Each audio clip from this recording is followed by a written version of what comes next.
எனக்கு ரொம்ப துரதிர்ஷ்டவசமாக மதுரை மாநகர் நரிமேடு பகுதியில் இருக்கக்கூடிய தீவிர முருக பக்தராக இருக்கக்கூடிய திரு பூர்ணச்சந்திரன் அவர்கள் இன்னைக்கு ஒரு குடும்பத்தோடு 2 குழந்தைகளோடு சந்தோஷமாக ஒரு நடுத்தரமான வாழ்க்கையை வாழக்கூடிய பூர்ணச்சந்திரன் இன்னைக்கு சாயந்தரம் அவரே தீ வச்சு கொளுத்தி இறந்து போயிட்டார். இறந்து போறதுக்கு முன்னாடி 3 ஆடியோ மெசேஜ் தன்னுடைய சூசைட் நோட்டா பதிவு செஞ்சிருக்கிறாங்க. திருப்பரங்குன்றம் மலை நீதியரசர் அவர்கள் நீதிமன்றம் தீர்ப்பு கொடுத்தும் கூட அங்க தீபத்தூணுல தீபத்தை ஏற்ற முடியாது என்று சொன்ன திராவிட முன்னேற்ற கழகத்தினுடைய அரசை கண்டிச்சு இதனால தான் ஒரு பெரிய மன உளைச்சலுக்கு ஆளாகி தன்னுடைய உயிரை மாய்த்து கொண்டு இன்னைக்கு அவர் இறந்து போயிருக்கிறாங்க. அந்த கோரமான காட்சியை நம்ம பார்க்கிறோம். எங்களுடைய அன்பான வேண்டுகோள், எந்த ஒரு முருக பக்தரும் கூட இது போன்ற விபரீதமான முடிவை எடுக்காதீங்க அப்படிங்கிறது அன்பான வேண்டுகோள். நீதிமன்றம் இருக்கு, நீதியரசர்கள் இருக்கின்றார்கள். எத்தனை காலத்துக்கு அவங்க ஆட்டம் போடுவாங்க? நம்ம தீர்ப்பு வாங்கி தீபத்தூர்ல தீபம் ஏத்துறோம். முருகபெருமானுடைய பெருமைக்கு எந்த விதமான ஒரு களங்கமும் ஏற்படாத வகையில நாம் சண்டை போடுவோம். அதனால தயவு செய்து இதை பார்த்து காப்பி கேட் சூசைட் சொல்லுவாங்க சைக்காலஜிக்கலி. ஒருவர் இதை பார்த்த உடனே அவங்களுக்கும் அது மனக்குமுறல் வரும். அது எட்ஜில் இருக்கிறவங்க அவங்களும் இந்த மாதிரி அட்டம் பண்ணுவாங்க. அதனால தயவு செய்து முருக பக்தர்கள் யாரும் இது போன்ற ஒரு விபரீதமான முடிவு எடுக்காதீங்க. நாம் அரசை தண்டனை நாம கொடுப்போம் ஜனநாயக முறையில. நிச்சயமாக இங்க தீபத்தூர்ல நம்ம தீபம் ஏத்தத்தான் போறோம், அதுவும் ஜனநாயக முறையில. அதையும் கூட இந்த பத்திரிகையாளர் சந்திப்பு மூலமாக தாழ்மையான வேண்டுகோளாக வைக்கின்றோம். பூர்ணச்சந்திரா அவருடைய குடும்பத்திற்கு 2 குழந்தைகளுக்கு எங்களுடைய மனப்பூர்வமான அஞ்சலியை இந்த நேரத்தில் தெரிவித்துக் கொள்கின்றோம். நிச்சயமாக அவருடைய ஆன்மா சாந்தி அடையும். எப்பனா தீபத்தூர்ல தீபத்தை ஏற்றும் பொழுது அதற்கு நாங்கள் எல்லோரும் தொடர்ந்து உழைப்போம் என்கின்ற உறுதிமொழியும் கொடுக்கிறோம். இதை தாண்டி உங்களுக்கு கேள்வி இருக்கும், கேள்வி கேட்கணும்னா பதில் சொல்லுவோம். சார், ஒருத்தரோட உயிரிழப்பு நீங்க அஞ்சலி செலுத்துறது ஓகே, பட் நீங்க அதை இந்த காரணத்துக்காக தான் செஞ்சாரு அப்படின்னு சொல்றது அதை குளோரிஃபை பண்ற மாதிரி இல்லைங்களா? வாய்ஸ் மெசேஜ் போட்டிருக்காருங்கன்னா அந்த வாய்ஸ் மெசேஜ் நான் கேட்டேன், நானும் ட்வீட் போட்டிருக்கேன். இதை நான் சொல்றது கூட நன்றாக புரிந்து கொள்ள வேண்டும். மொழி போர்ல 17 பேர் இறந்தாங்க, இன்னும் ஓட்டு பேச்சு எடுத்துட்டு இருக்காங்க திமுக. ஆனா திமுக குடும்பத்துல யாருமே மொழி போர்ல இறக்கல. திமுகவுடைய குடும்பத்துல அவங்க எக்ஸ்டெண்டட் குடும்பம் கூட ஒருத்தர் இருக்கலாம். ஆனா இன்னுமே ஸ்டேஜ்ல பேசும்போது அடுத்த உயிர் வரும் அடுத்த உயிர் வரும் அப்படின்னு பயமுறுத்திட்டு இருக்காங்க. நான் சொல்லல, நான் சொல்வது வேறு யாரும் இது போற பாதை எடுத்து விடாதீர்கள் என்று சொல்லிக் கொண்டிருக்கின்றேன். அதே நேரத்துல இறந்து போறவருடைய உயிருக்கு நான் மரியாதை கொடுக்கணும். சும்மா கடந்து போக கூடாது. சும்மா பூர்ணச்சந்தர் இறந்துட்டாரு கடந்து போலாம். அவருடைய ஆன்மாவும் சாந்தி அடையணும். அவர் எதுக்காக இறந்தாரோ அதையும் பூர்த்தி பண்ணும். ஆனா இதுக்காக இன்னொரு இறப்பு நாங்கள் பூர்த்தி செய்யக்கூடாது என்பதையும் தொடர்ந்து சொல்லிக் கொண்டிருக்கின்றேன். ஆனால் எங்களை பொறுத்தவரை எங்களுடைய தார்மீக கடமை மக்கள்கிட்ட இந்த விஷயத்தை கொண்டு போறது, அதே நேரத்தில் இன்னொருத்தரும் செய்யாதீங்கன்னு சொல்றது எங்களுடைய கடமை. திமுக எம்பி தமிழச்சி தங்கபாண்டியன் கடவுள் ஆண்டாள் வேடத்துல அப்படி விளங்கடிச்சுட்டு அதை இன்ஸ்டாகிராம்ல வெளியிட்டிருக்காங்க. ஆனா இவங்க எலெக்ஷன் பக்கத்துல வந்துருச்சு. அதனால எனக்கு தெரிஞ்ச ஐயா மு.க. ஸ்டாலின் அவர்கள் பிப்ரவரி மாசத்துல முருகர் வேஷம் போட போறாரு. ஒரு கையில வேலும் நெத்தியில பட்டை எடுத்துக்கிட்டு வெற்றிவேல் முருகனுக்கு அரோகரான் திமுக காரங்க சொல்றாங்களா இல்லையான்னு பாருங்கண்ணா. இன்னைக்கு திருப்பரங்குன்றத்தை பொறுத்தவரை ஒரு உயிர் போயிருக்க கூடாது, துரதிர்ஷ்டவசமாக ஒரு உயிர் போயிருக்கு. ஏன்னா அது மக்களுடைய எண்ண குமரல், மக்கள் எல்லோரும் இதுல பாதிக்கப்பட்டிருக்கிறாங்க. திராவிட முன்னேற்ற கழகத்துக்கும் தெரியும். 2021 இதே மாதிரி நடந்துச்சு. நல்லா யோசிச்சு பாருங்க. அண்ணன் மூத்த பத்திரிகையாளர், அண்ணனுக்கு தெரியாது இல்ல. 2021 கருப்பர் கூட்டம் வந்த உடனே தேர்தலுக்கு 3 மாசம் முன்னாடி எல்லாருமே வேல் பிடிச்சாங்க. திமுக நிகழ்ச்சினாவே வேல் தான் அன்பளிப்பு. இவங்களே சொல்லிடுவாங்க அறிவாலயத்துல இருந்து. யாராவது தலைவரை பார்க்க வந்தா நல்ல வேலா வெள்ளி வேலா பார்த்து வாங்கிட்டு வாங்கப்பா, சாதாரண வேலா வாங்கிட்டு வந்துடாதீங்க, வேலா கொடுங்க. எல்லாருமே அறிவாலயத்துல 2021 தேர்தலுக்கு முன்னாடி 3 மாசம் வேலா மட்டும் கொடுத்தாங்க. அந்த வேலை இவங்களும் பிடிச்ச புகைப்படம் இருக்கு. ஆனா தமிழச்சி தங்கபாண்டியன் அவர்கள் மக்களுடைய மூட புரிஞ்சுக்கிட்டாங்க. ஓகே, நாம தென் சென்னையில எம்பி ஆகணும், நம்ம தென் சென்னையில யாராச்சும் 2-3 எம்பி வரணும்னா நமக்கும் கடவுள் பக்தி இருக்குன்னு காட்ட வேண்டும் என்பதற்காக பண்ணியிருப்பதாக நான் பார்க்கின்றேன். வருகின்ற காலத்துல திராவிட முன்னேற்ற கழகம் இந்த கவட வேடம் போடத்தான் போறாங்க. ஆனா மக்கள் இதை புரிஞ்சுக்கிட்டாங்க. என்ன வேடம் போட்டாலும் கூட மக்கள் தெளிவாக இருக்கின்றார்கள். ஆன்மீகத்திற்கே எதிரான ஒரு கட்சி திராவிட முன்னேற்ற கழகம். நான் இந்துக்களுக்கு எதிரான கட்சி என்பதை தாண்டி அடுத்தபடி போறேன். ஆன்மீகத்துக்கு எதிரான கட்சி திராவிட முன்னேற்ற கழகம். மக்கள் வீட்டுக்கு அனுப்புவாங்க.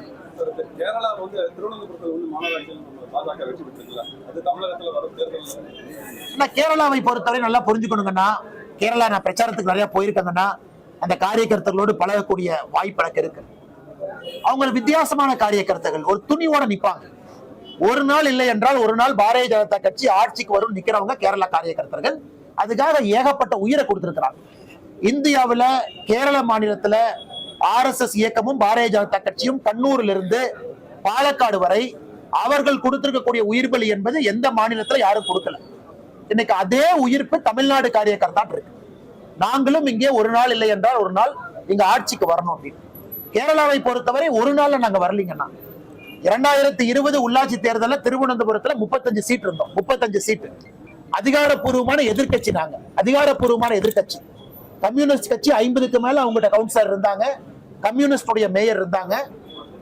மொத்தம் 100 கவுன்சிலர்ல 35 பாரதிய ஜனதா கட்சி. நாம எதிர்கட்சியா இருந்தோம். எதிர்கட்சி தலைவர் உள்ளாட்சியில நம்ம கிட்ட இருந்தது. கார்பரேஷன்ல படிப்படியாக உழைத்து 5 ஆண்டுகள் உழைத்து 35ல இருந்து 40 வந்திருக்கோம். இன்னைக்கு நாம அங்க கேரளாவுடைய தலைநகர்ல திருவனந்தபுரத்துல நாளைக்கு முதலமைச்சரே போனாலும் முதலமைச்சர் போடுகின்ற முதல் வணக்கம் ஒரு பாரதிய ஜனதா கட்சியினுடைய மேயருக்காகத்தான் இருக்கும். ஏன்னா கேபிட்டல் சிட்டி. இன்னைக்கு பாரதிய ஜனதா கட்சியுடைய மேயர் வந்திருக்கு. தமிழ்நாடும் அது நடக்கும். தொண்டர்களுக்கு பசி இருக்கு.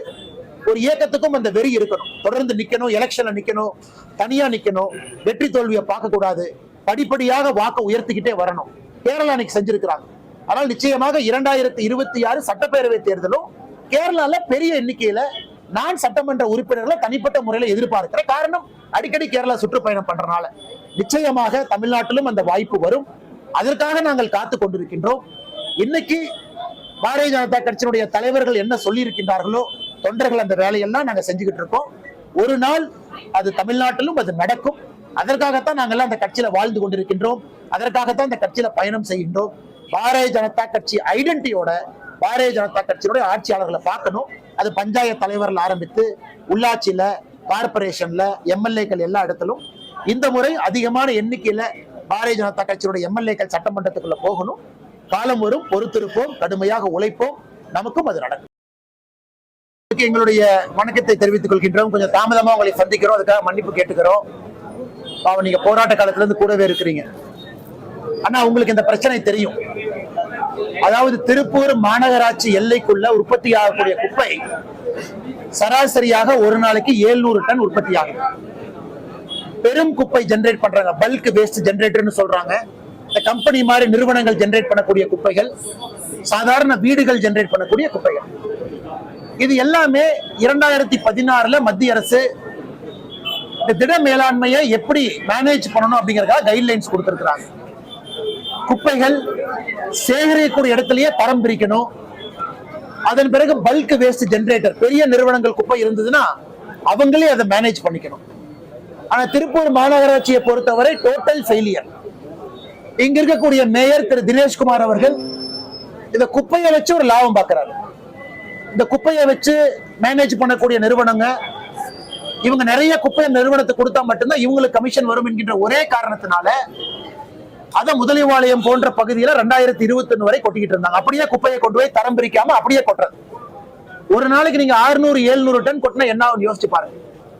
இன்னைக்கு கோர்ட்ல முதலிவாளையத்தினுடைய மக்கள் போய் பிரச்சனை செய்த பிறகு அது அங்கிருந்து இடுவாய் பகுதியில் இருக்கக்கூடிய சின்னக்காளிபாளையத்துக்கு மாத்திட்டாங்க. இன்னைக்கு சின்னக்காளிபாளைய மக்கள் பிரச்சனை செய்து கொண்டிருக்கின்றாங்க. அதாவது சின்னக்காளிபாளையத்துடைய மக்களுடைய குப்பை 1 கிராம் அதுல கிடையாது.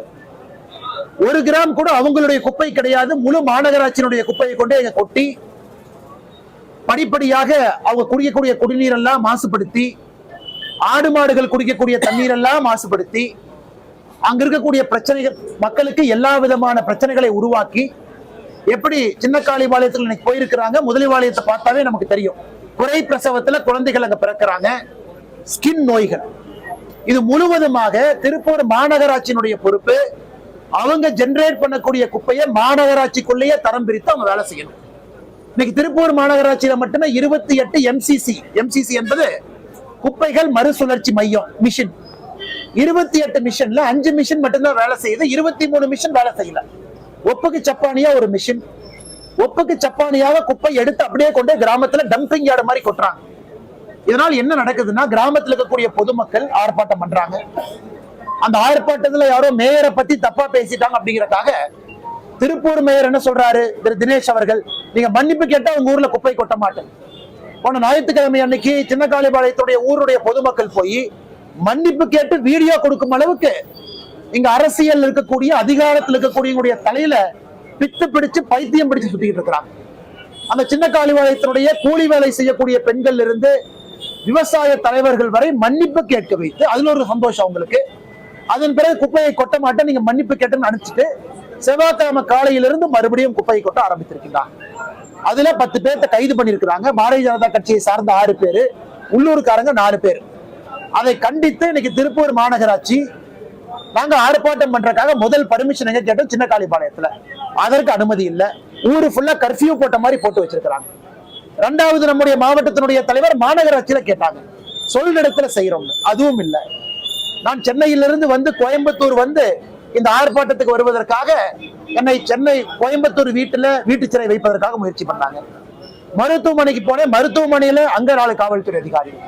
அவங்களெல்லாம் தாண்டி இன்னைக்கு மாநகராட்சி இந்த பகுதிக்கு வந்து ஊர் பொதுமக்கள் கட்சி நண்பர்களோடு இணைந்து இந்த ஆர்ப்பாட்டத்தை நடத்திவிட்டு வழக்கம் போல திராவிட முன்னேற்ற கழக ஆட்சியில யாரு தப்பு பண்ணாங்களோ அவங்க சந்தோஷமா மாநகராட்சி மேயர் சேர் போட்டு ஏசி ரூம்ல உட்கார்ந்து இருப்பாங்க.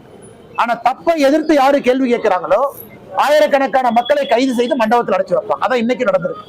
அதனால் நாங்கள் எல்லோரும் ஒரு தீர்மானம் எடுத்திருக்கின்றோம். 29ஆம் தேதி தமிழ்நாட்டினுடைய முதலமைச்சர் திரு மு.க. ஸ்டாலின் அவர்கள் இந்த பகுதியில ஒரு கட்சி நிகழ்ச்சிக்காக வர இருக்கிறாங்க. பல்லடம் பகுதிக்கு வர இருக்கிறாங்க. அன்னைக்கு சின்ன காளிபாளையம் இடுவாய் கிராமம் அந்த பகுதியினுடைய மக்கள் எல்லாம் பாரதிய ஜனதா கட்சியோடு இணைந்து முழுவதுமாக முதலமைச்சருக்கு கருப்பு கொடி காட்டுவது என்கின்ற முடிவை மண்டபத்துக்குள்ள ஊர் மக்களோடு எடுத்திருக்கின்றோம். அதை தாண்டி இந்த அறப்போராட்டம் என்பது வேறு வேறு ரூபத்துல வேறு வேறு வடிவத்துல தொடர்ந்து நடந்துகிட்டே இருக்கும். போஸ்ட் ஓடுறது, கையெழுத்து போடுறது, கவர்னரை பாக்குறது, உச்ச நீதிமன்றத்துக்கு போறது, நேஷனல் கிரீன் ட்ரிபியூனலுக்கு போறது, அது போன்ற எல்லா வேலையும் செய்வோம். ஊர் மக்கள் முடிவெடுத்திருக்கின்றார்கள். சின்ன காளிபாளையம் இந்த இடுவாய் பகுதியினுடைய மக்கள் முடிவெடுத்திருக்கின்றார்கள். எங்க எல்லாம் திமுக காரங்க அதிகாரத்தில் இருக்கிறாங்களோ அவர்களை தோற்கடிப்பதற்காக ஊர் மக்கள் வந்து வாக்கு கேட்பாங்க. அது திருப்பூர் நகரத்தில் இருக்கக்கூடிய இன்னைக்கு இருக்கக்கூடிய ஒரே எம்எல்ஏ செல்வராஜாக இருக்கட்டும், அண்ணன் செல்வராஜ் அவர்களாக இருக்கட்டும், திருப்பூர் மாநகராட்சிக்கு உட்பட்ட பகுதிகளில் இருக்கக்கூடிய திராவிட முன்னேற்ற கழகம் கூட்டணி கட்சியினுடைய கவுன்சிலராக இருக்கட்டும், திரு மேயராக இருக்கட்டும், அவர்களை எதிர்த்து சின்ன காளிபாளையம் இடுவாய் நகராட்சியினுடைய பகுதிக்கு வரக்கூடிய பொதுமக்கள் எல்லாம் வீடு வீடாக சென்று அவர்களுக்கு எதிராக ஓட்டு கேட்கக்கூடிய படலத்தையும் கூட நடத்திருக்கிறாங்க. முதல் கட்டமாக 28, 29ஆம் தேதி பாரதிய ஜனதா கட்சியோடு ஊர் பொதுமக்கள் நாங்க கருப்பு கொடி அணை காட்ட போறோம். முதலமைச்சர் அந்த பகுதிக்குள்ள வர வேண்டாம் என்று சொல்ல போறோம்.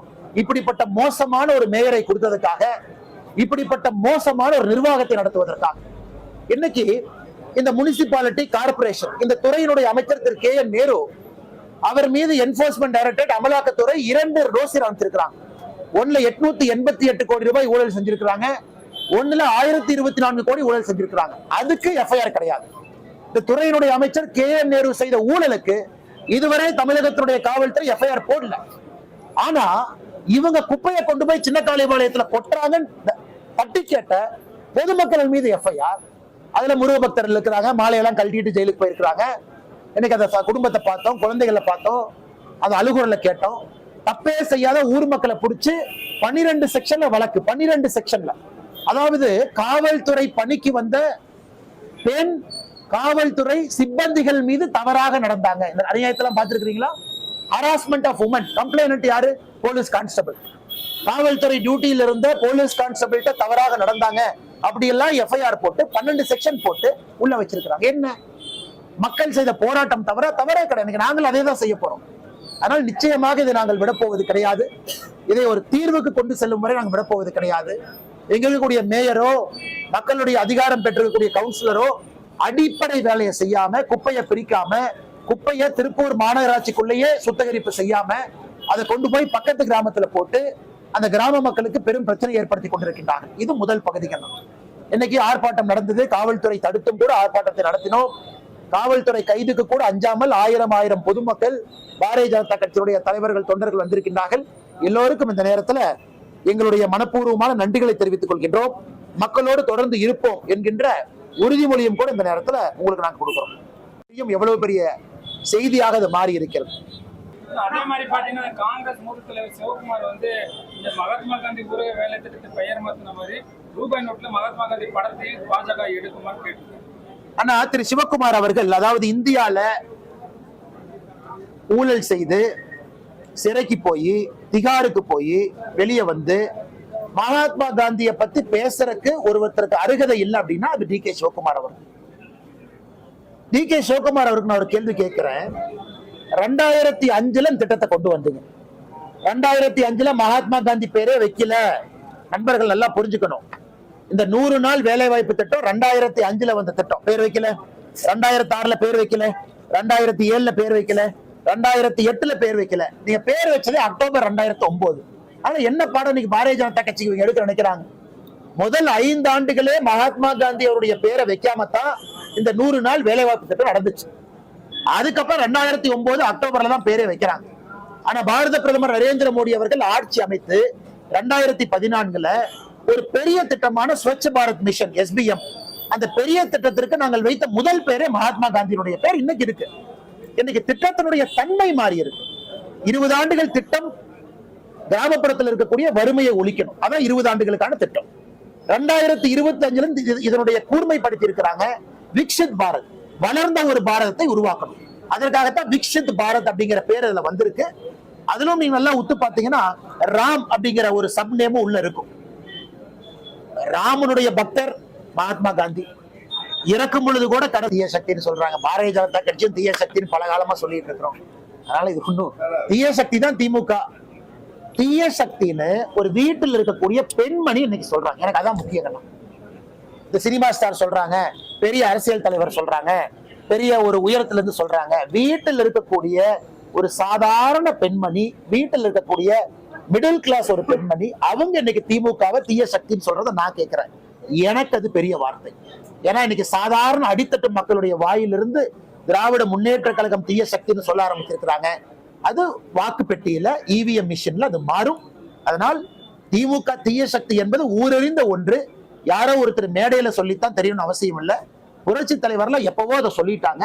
தீய சக்தி என்கின்ற வார்த்தை அது திராவிட முன்னேற்ற கழகத்தினுடைய அடையாளம். அதுல எந்த மாற்று கருத்து இல்லைங்க. அதே மாதிரி அவர் செங்கோட்டையன் வந்து புரட்சி தலைவி அம்மா, அப்புறம் புரட்சி தளபதி பேசியிருக்காரு. ஆனா அது செங்கோட்டையன்னா அவருடைய அரசியல். அவரு பயணம் செஞ்சிருக்கிறாங்க. 50 ஆண்டு காலம் ஒரு இயக்கத்தில் இருந்திருக்கிறாங்க. அவருக்கு சொல்வதற்கு எல்லா உரிமையும் இருக்கு. யாரை வேண்டுமானும் தலைவராக அவர் ஏற்றுக்கொள்ளலாம். நேத்து ஒருத்தர் தலைவராக ஏற்றிருக்கலாம், இன்னைக்கு அவங்களே தலைவராக அவர் வச்சுக்கலாம். ஆனா செங்கோட்டையனை பொறுத்தவரை அண்ணனை எங்கேயும் நான் குற்றம் சுமத்த மாட்டேன். காரணம், வேறு கட்சியில் இருக்கிறாங்கிறக்கா அப்படி நான் மாத்தி பேச முடியுமா? நான் தவறா போயிடும். நானும் சராசரி அரசியல்வாதி ஆயிடுவேன். ஆனா செங்கோட்டையனை பொறுத்தவரை அவருடைய அரசியல் அவர் பண்ணட்டும். மோதுவது தேர்தல் களத்துல வாக்குப்பட்டியல மோதுவது. அதனால செங்கோட்டையன் அவர்கள் இந்த கொங்கு பகுதியினுடைய சீனியர் மோஸ்ட் பொலிட்டீஷியன். இன்னைக்கு கொங்கு பகுதியினுடைய சீனியர் மோஸ்ட், என் தமிழ்நாட்டிலே இன்னைக்கு one of the senior most பொலிட்டீஷியனா 50 ஆண்டு காலம் சட்டமன்றத்தில் இருக்கிறாங்க. அது சாதாரண ஒரு வேலை கிடையாது. அதனால அரசியல் அனுபவத்தை நான் கொச்சப்படுத்த விரும்பல. அந்த மனிதர் ஒரு முடிவு எடுத்திருக்கிறாரு, ஒரு அரசியல் களத்துக்கு போறாரு அப்படின்னா யோசிச்சுதான் ஒரு முடிவு எடுத்திருப்பாருங்க.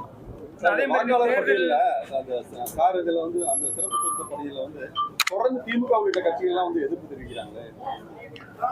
ஆனா ஏன்னா கள்ள ஓட்டு போட்டு யாரெல்லாம் இத்தனை காலமாக ஆட்சி நடத்தினார்களோ அவர்களுக்கு SIR பார்த்தா பயம்தான்.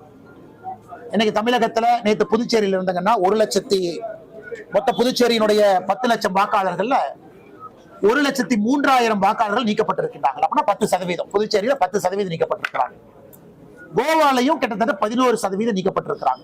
இந்த கேரளா வரல, தமிழ்நாடு வரலீங்கன்னா சதர்ன் ஸ்டேட்ஸ்ல. தமிழ்நாட்டை பொறுத்தவரை 16% நீக்கப்படலாம். 16%. அப்ப நீ யோசிச்சு பாருங்க, பாண்டிச்சேரியில இல்லாத அளவுக்கு கள்ள ஓட்டு, ஃபேக் ஓட்டு, ஷிஃப்டட், டெலீட்டட், டெத் தமிழ்நாட்டில் இருக்கு.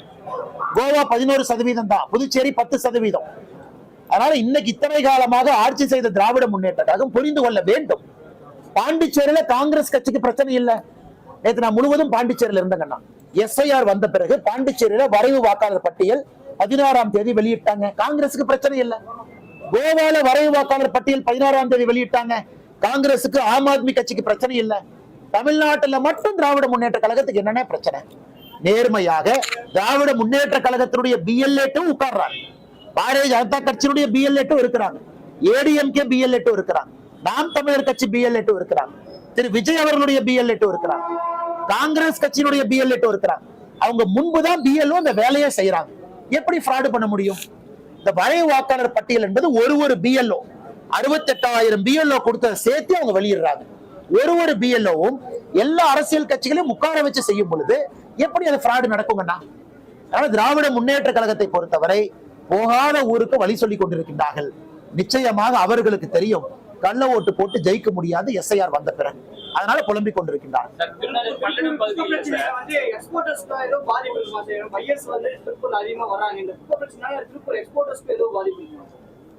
அண்ணா இன்னைக்கு வந்து பாத்தீங்கன்னா திருப்பூர் எக்ஸ்போர்ட்டர்ஸ் திருப்பூருக்குள்ள வந்தா இந்த காத்தை சுவாசிக்கிறோம்.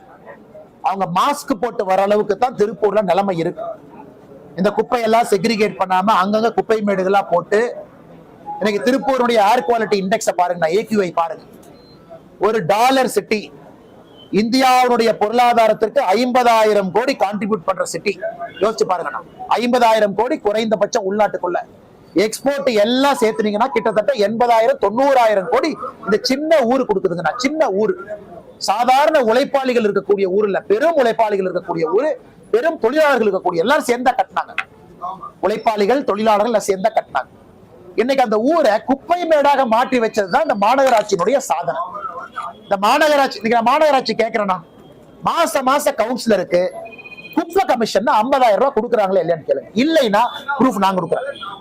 நாளைக்கு மாநகராட்சியினுடைய மேயர் இங்க இருக்கக்கூடிய கவுன்சிலருக்கு குப்பை கமிஷனாக மாசத்துக்கு ஒரு பணம் கொடுக்கலின்னு மேயரை சொல்லுங்க.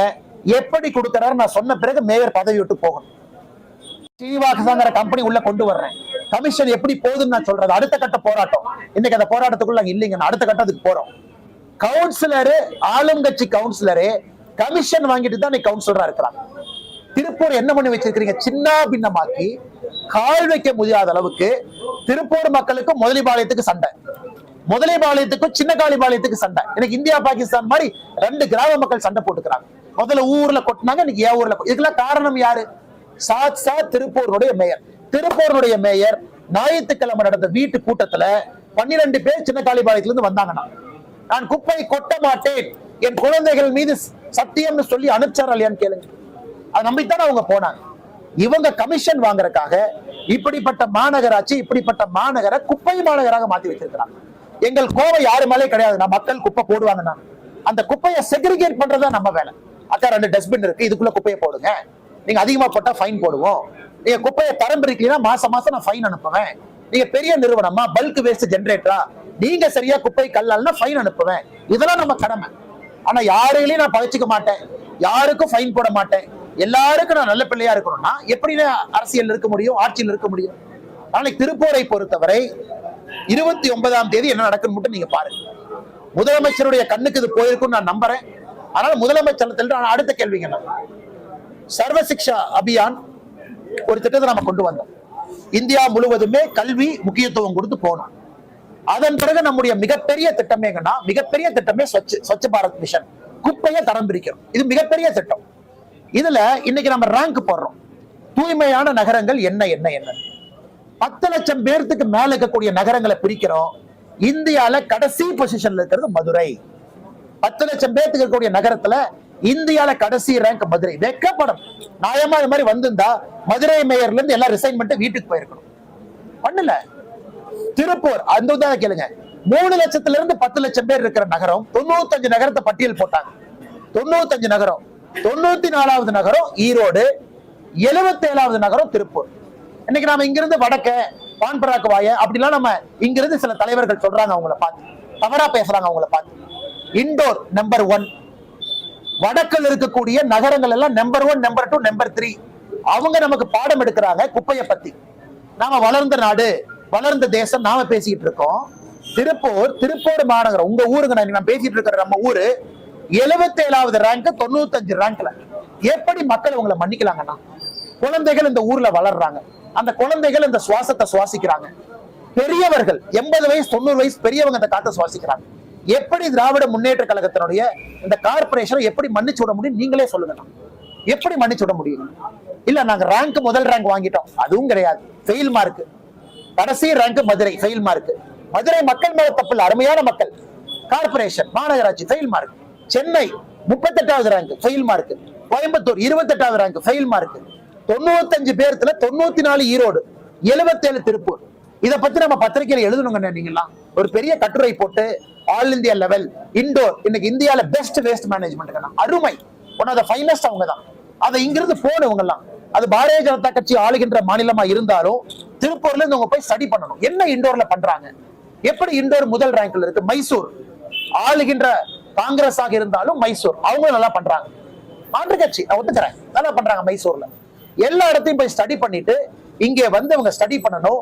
நம்ம ஊர் போக மாட்டாங்களே, இவங்கதான் நாங்க தான் பெரிய பண்ணையாடி, நாங்க தான் பெரிய பண்ணையாரு, நாங்களாம் 1917 இருந்து திராவிட இயக்கம் இப்படியே சொல்லி சொல்லி நம்மளை அழிச்சு அழிச்சு புக்கு சல்ல உட்கார வச்சிருக்காங்க.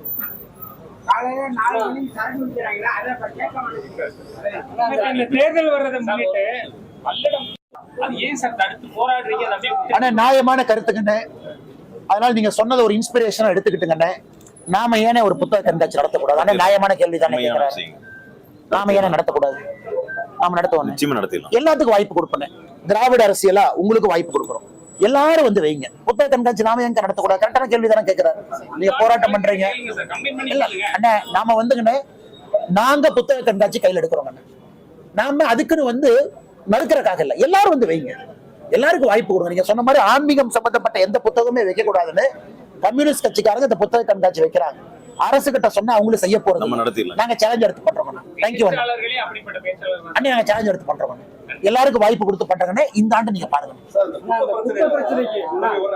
குப்பை பிரச்சனைக்கு நிரந்தர தீர்வு ஏற்படுத்த அரசுக்கு தெரியலையா இல்ல விரும்பலையா? அரசு விரும்பலீங்கன்னா குப்பை நிறைய இருந்தா கமிஷன் கிடைக்கும். குப்பை நிறைய லாரி நிறைய இருந்தா தான் லாரி நிறைய வரும், அப்பதான் லாரி கமிஷன் கொடுப்பான். குப்பை நிறைய ஏத்தினா தான் லாரி ரொம்ப தூரம் போகும், கமிஷன் கொடுப்பான். கமிஷனுக்காகவே ஆட்சி நடத்துறாங்க. இல்லாட்டி ஒரு நிமிஷம் வேலை எப்படிங்கன்னா 28 MCCல எப்படின்னா 23 MCC வேலை செய்யாம இருக்கும்? நீங்களே சொல்லுங்கண்ணா. நாளை காலையில பத்திரிகை நண்பர்கள் எங்க வேணாலும் போற உங்களுக்கு உரிமை இருக்குண்ணா, எங்க வேணாலும் போலாம், நீங்க எல்லாம் முக்கியமானவங்க. நீங்க போய் நான் சொல்றது பொய்யா இருந்தா நீங்க போய் காலைல செக் பண்ணுங்கண்ணா. 5 MCC மட்டும் ஓட்டுறாங்க. குப்பை மறுசுழற்சி மையம். ஏன் மறுசுழற்சி பண்ணாம இருந்தா தான் அந்த குப்பையை மொத்தமா ஏத்த முடியும். வேஸ்டையே செக்ரிகேட் பண்ணிட்டீங்கன்னா குப்பை டன்னேஜ் குறைஞ்சிரும். 600 டன் வர இடத்துல 100 டன் 200 டன் வரும். எப்படி கமிஷன் கிடைக்கும்? எப்படி 700 கோடி ரூபாய் அவங்க செலவு பண்ண முடியும்? அதனால என்னை பொறுத்தவரை வேண்டும் என்றே இதை செய்கின்றார். ஏன் நம்மகிட்ட IAS அதிகாரி இல்லையானா, நம்மகிட்ட எக்ஸ்பர்ட் இல்லையா, நம்மகிட்ட எட்டையோ சுற்றுச்சூழல் விஞ்ஞானிகள் இல்லையா? ஏன் பத்திரிகை நண்பர்கள் நீங்க இருக்கிறீங்க, உங்களை கூப்பிட்டு கேட்கலாமே. நீங்க பல ஊருக்கு போறீங்க, பல குப்பை மேடை பாக்குறீங்க, பல இடத்துல எழுதுறீங்க பேப்பர்ல. இவர்கள் கற்றுக்கொள்வதற்கு தயாராக இல்லை. ஒரு இடத்துல பணம் பெறும் பொழுது எதற்கு தேவையில்லாத வேலையை செஞ்சு கெட்ட பேர் வாங்கணும் அப்படின்னு சுத்திட்டு இருக்காங்க. எத்தனை பேருக்கு ஃபைன் போட்டுருக்காங்க? நீ ஆர்டிஐ கேளுங்கண்ணா. பல்க் வேஸ்ட் ஜெனரேட்டர் ஒரு நிறுவனம் நிறைய குப்பையை பண்ணி செக்ரிகேட் பண்ணாம அப்படியே போறோம், ஃபைன் 1 ரூபா போட்டிருக்காங்களா? கிடையாது. எத்தனை வீட்டுல சோர்ஸ்ல குப்பையை தரம் பிரிக்கிறாங்க? அரசு பணம் கொடுக்குது, உங்களுக்கு டஸ்ட்பின் இலவசமா கொடுக்கணும்னு அரசு சொல்லுது 2016 சட்டத்துல. அல்லது நாமினல் காஸ்ட்ங்கிற வார்த்தையை பயன்படுத்துறாங்க. எத்தனை இடத்துல டஸ்ட்பின் இருக்குங்கன்னா? இன்னைக்கு அக்காவுடைய வார்டுல, அக்கா எந்த வார்டுங்க? ராயபுரம் மண்டல் 37ல அவங்க எல்லாம் சேர்ந்து ஒரு முயற்சியில குப்பையை பிரிச்சு அதுல இருந்து உரம் எடுத்து அதை விவசாய பெருமக்களுக்கு கொடுத்து இந்த மாதிரி மக்களா சேர்ந்து அவங்க பண்ணலாம். மாநகராட்சி பண்றதுக்கு என்னங்க பிரச்சனை? ஆனா நான் சத்தியமா என்ன சொல்றேன்னாங்கன்னா, பெருந்துறை நான் பார்த்துட்டேனே, பெருந்துறையினுடைய வாட்டர் கண்டென்ட்டை பார்த்துட்டேனே. நானே தேர்தல் வாக்குறுதியில நம்முடைய மன்சுக் மாண்டவியா ஐயா இதுக்கு முன்னாடி ஹெல்த் மினிஸ்டர் இருந்தபோது சொன்னோம், எங்களுக்கு ஒரு கேன்சர் மருத்துவமனை தயவு செஞ்சு ஈரோட்டு கொடுங்க. நானே பரிதாபமா கேட்டேங்கண்ணா, எனக்கு அந்த கேன்சர் மருத்துவமனையை திருப்பூர் கொண்டு வரணும் மாட்டேன். எல்லாம் வளர்ந்துருவனே, பணக்காரன் ஆயிடுவோம். 20 வருஷம் கழிச்சு அந்த பணத்தை அனுபவிக்கிறதுக்கு ஆள் இருக்கணும்ல. இந்த மாதிரி குப்பையை போட்டுட்டு இந்த மாதிரி கொண்டே கொட்டி நிலத்தடி நீரை மாசுபடுத்தி சீப்பேஜ் வாட்டர் கொண்டு போய் இந்த சின்னக்காளிபாளையத்திலிருந்து PAP கெனால் எவ்வளவு தூரம்னா 1 கிலோமீட்டர் கூட இல்லை. அந்த PAP கெனாலுக்குள்ள ஸ்வீப் ஆச்சுன்னா அந்த தண்ணி எங்கனே போகும்? ஆனால் இது நாங்க வந்து அரசியல் கட்சி என்பது ஒரு அடையாளங்கண்ணா. உணர்ச்சி பூர்வமாக இதை செய்து கொண்டிருக்கின்றோம். காரணம், மக்கள் இங்க வாழ முடியாது, விவசாயம் பண்ண முடியாதுங்கண்ணா.